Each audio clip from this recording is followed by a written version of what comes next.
Well, it's the older guys have been here. They know what we look for. They know how we want to attack every day, and whether it's on the court, in the weight room, off court, the way we want to do things within our program. So right now, and I do think our returning players, and we think retention is a huge part of where we are in today's game. And I think you've got to have guys that you trust, you believe in, and we do that with our, feel that way with our upperclassmen, and they've done a good job really trying to get these guys to understand it. And I would probably tell you the number one thing we're most excited about is the camaraderie that they've already developed. And I think that goes directly to the kind of people that we brought in, but also what our returning players have done. Coach Ethan, obviously, just got here. What did you see from him, and how realistic is it that he can acclimate and help you quickly? Well, he's got time. I mean, you think about it. We used to really didn't start practice until October the 15th, and I go back.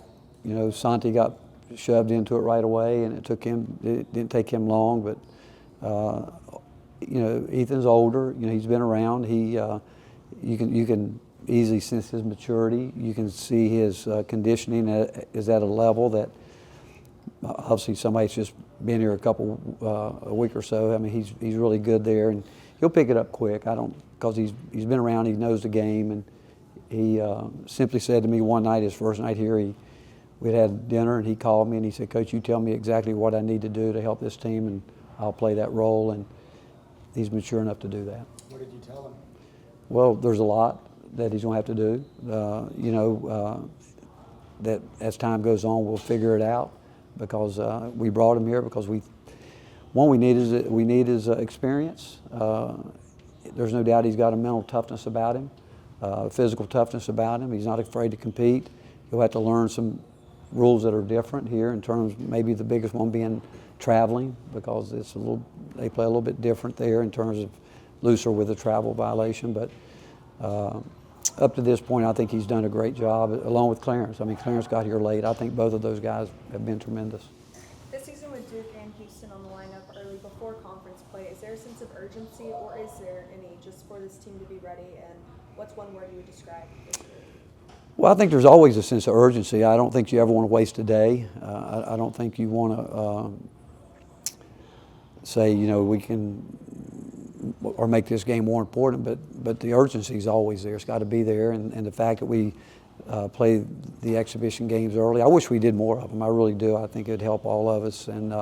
But the fact is, we've been working to get this team, and our urgency is to be the best version of who we can be. And I don't think we've gotten really started yet, because we haven't had our entire team together totally, where everybody's going at 100%, and that's what we're looking forward to hopefully get them out there. But it's a long way to go till the end of the year, and obviously the main goal is to be the very best at the end. But we attack every game like it's our last. Where are you guys at from a health standpoint, start of practice? Not every. JP had come back and was doing really well, turned his ankle and got it pretty good. But again, we made sure that we wanted to bring that along slow. Amari Evans is still not quite back 100%. But otherwise, it's the things that everybody deals with, and we deal with it, and we think that every day we're going to have enough to do what we need to do, and we'll keep that philosophy. You think Nate can pick up where DK and Chaz left off? Is that fair to put on a freshman? I think all three of them are so different. DK and Chaz were so different in their game. Nate's different. Nate is obviously, he's it's his first year in college basketball. Those guys had years in college basketball, regardless of what level they were at. They had played in big games against some big people. But Nate, where he is, I mean, we're more than pleased with what he's done and the way he has come in. And we got everything that we thought we would get, plus 10 times more. And we're excited about him. But he's got high expectations, and we have them for him. Coach, Cade working at the 3 this summer, is that an experiment that's still happening? Where's he at? Well, we want Cade's versatility to be wherever, but Cade's had to deal with some shoulder injuries that he's dealt with, where he's not been able to do as much, but he's slowly getting himself back into it too. But I don't know if I'd call it an experience. I just call it moving guys around and getting them to play different spots and putting different guys on the court in different space, and And but Cade certainly's got the IQ to play anywhere on the court at any position. Feel like you guys are close to kind of getting a pecking order at the 2 guard spot? No, I don't think we're close with any of it yet. I don't. I mean, we'll wait and see. Our deal is to get everybody ready, and we'll see when the separation starts to happen. But as we're getting ready to start, we haven't wavered from where we were when we started with this group. We think we have depth. We really want to use it, but I've said it many times. They will determine how deep we go, and but right now you got to play the what if game this time of year and have different ways you can go if some certain things happen or don't happen, and that's kind of where we are right now. If Jacoby's on the bench for 2 or 3 minutes, who do you feel good about running the offense, being your primary ball Well, handler? you know, the other day, our last practice, I was watching the film that night at home, and we had, I think, 7 different guys bring the ball down the floor because the way we're trying to play. But if you, on a dead ball situation is really what you're asking, it would be, you know, certainly Ethan, certainly Troy, Bishop, Nate, he could do it. Mo, he could definitely do it. Maury Abrams could do it. I think those guys for certain can do it, and I think as time goes on, more guys will be able to do it. What was your reaction to Bruce Pearl choosing to retire and then Stephen being appointed the head coach? You know, Bruce and I spoke last week, and you know, he sort of led me into his intentions of what he was thinking about doing, and I'm happy for him. I really am, because I think that what he said and what he meant through his statement and talking to him, you know, he felt it was time, and I certainly respect that. You look at him everywhere he's been, he's built a winning program, has done a great job, and I think Stephen will do a great job. I mean, you can't live with someone like Bruce and not understand the game, being around the game, and I think that over the years, as I've grown up and matured every year, I think I could tell you from the first time I met Stephen the same thing.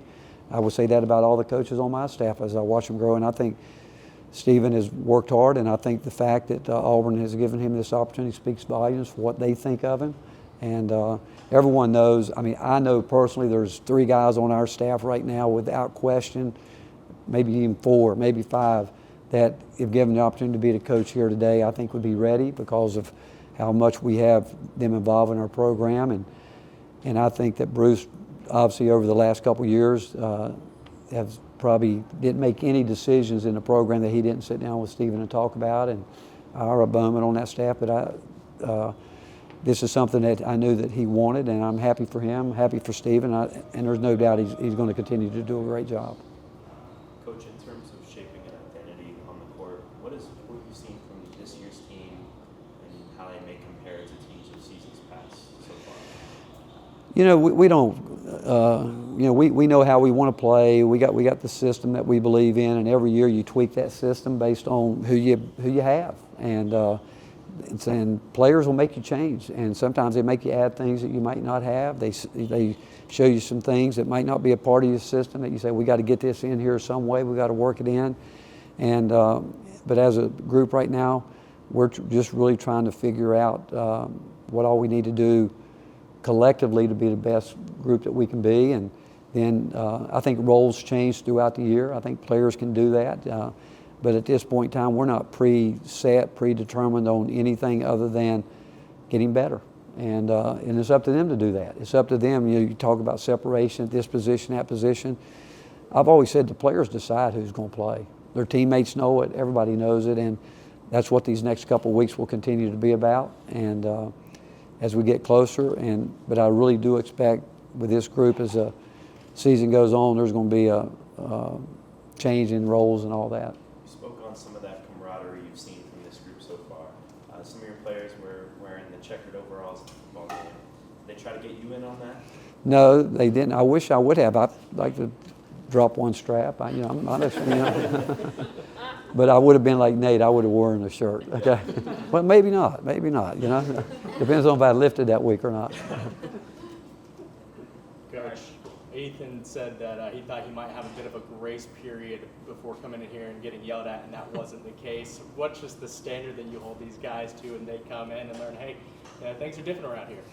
Well, you know, I somewhat, when I would go on the court, I kind of get blinders on, and I just see the mistake, and regardless of who it is, I just have a hard time holding back. But He can handle it. You know, that's the one thing about him. He's gonna be able to handle anything that we throw at him or comes his way. And but there is a standard that and it's tough. And I told him that night we were talking. You know, we're been together for a couple of months now. He's gonna have to catch up quick, but I can't just stop and go back like from day one and go, because the train's rolling. It's been rolling, and he's gonna have to jump on board quick. And the way to do that is to let him know what that standard is. And but he's been great. I tell you, from day one he's been terrific.